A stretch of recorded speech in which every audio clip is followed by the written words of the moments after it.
നിലമ്പൂരിലെ DCC secretary Beena ജോസഫുമായി BJP കൂടിക്കാഴ്ച നടത്തിയെന്നൊരു വാർത്തയുണ്ടായിരുന്നു. VD സതീശനുമായുള്ള ചർച്ചയ്ക്ക് ശേഷം ബീന ജോസഫ് ബഹുഭൂരിപക്ഷത്തോടു കൂടി ജയിക്കുക എന്നാണ് അതിനു വേണ്ടിയിട്ട് ക്ഷണിച്ചപ്പോൾ തന്നെ നിരസിച്ചിരുന്നോ? ആ ക്ഷണം നിരസിച്ചു ആ സമയത്ത് തന്നെ. MT രമേശിന്റെ ഭാര്യ ഇവര് സഹപ്രവർത്തകരാണ്, വക്കീലന്മാരാണ്. ആ ബന്ധമല്ലേ?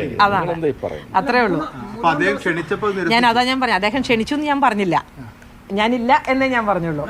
കാരണം ഞാൻ എന്താ പറഞ്ഞു, ഞാൻ വീണ്ടും പറയുന്നു, ആസ് ആൻ അഡ്വക്കേറ്റ് നമുക്ക് നമ്മുടെ ഓഫീസിനകത്ത് നമ്മൾ സംസാരിക്കുന്ന കാര്യങ്ങൾ ഒരിക്കലും എനിക്കത് പബ്ലിഷ് ചെയ്യേണ്ട കാര്യങ്ങളല്ല, അത് ചെയ്യാൻ ശരിയല്ല. ഞാൻ പ്രൊഫഷനകത്ത് ഞാൻ കണ്ടിന്യൂസ് ആയിട്ട് ഞാനൊരു വെറും വക്കീലായി നമ്മൾ പ്രാക്ടീസ് ചെയ്യുന്ന വക്കീലാണ്, 27 വർഷമായിട്ടുണ്ട്. അപ്പോൾ നമ്മളെ സംബന്ധിച്ചിടത്തോളം ഞാൻ അതിൻ്റെ ഒരു പ്രൊഫഷണൽ എത്തിക്സ് ഞാൻ കീപ്പ് ചെയ്യുന്നുണ്ട്. ഇപ്പോൾ പ്രതിപക്ഷ നേതാവ് എന്ത് പറഞ്ഞു? തീർച്ചയായും നമ്മൾ പ്രവർത്തിക്കാൻ, കൂടെ ഒന്നിച്ചിറങ്ങി പ്രവർത്തിക്കാൻ പറഞ്ഞു. ഈ വിഷയം കാര്യം ഉറപ്പല്ല. പ്രചാരണം തുടങ്ങിയിട്ട് 3-ാം ദിവസമാണ്. അപ്പോൾ 3-ാം ദിവസമാണ് രംഗത്തിറങ്ങുന്നത് അല്ലല്ലോ.